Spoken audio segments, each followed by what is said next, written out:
Hi అండి, welcome to sweeties world.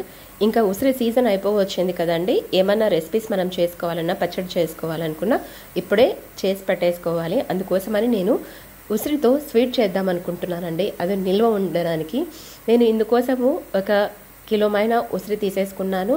వాటిని నీట్గా కడిగి తుడిచేసి వాటికి ఫోర్క్తో చిన్న చిన్న ఘాట్లు పెట్టేసుకున్నానండి.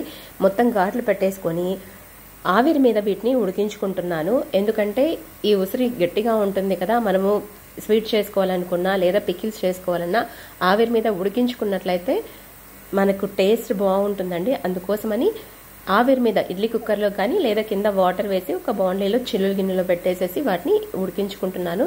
ఇలా ఒక 10 నిమిషాలు ఉడికిన తర్వాత ఉసిరి మొత్తము మెత్తగా అయిపోతుందండి. మెత్తగా అయిపోయిందంటే మనకి ఫోర్క్ అలా దిగబడిపోతుంది.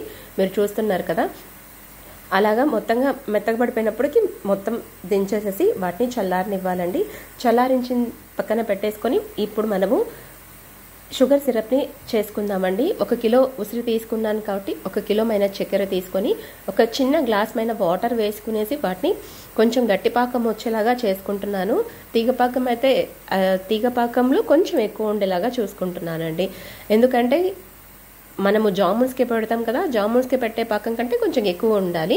మరీ గట్టిగా కాకుండా మరీ పలుచగా కాకుండా ఉన్నట్లయితే మనకు ఈ రెసిపీ చాలా బాగుంటుందండి. ఇందులోనే నేను కొంచెం యాలకుల పొడి, ఒక చిన్న స్పూను సాల్ట్ కూడా యాడ్ చేసేసుకున్నాను. మొత్తం ఇలాగా ఈ షుగర్ సిరప్ దగ్గర పడుతుంది, గట్టి పడుతుంది అన్నప్పుడు అందులోకి ఈ ఉసిరి, మనం ఉడకపెట్టినటువంటి ఉసిరి వేసేసుకున్నాను.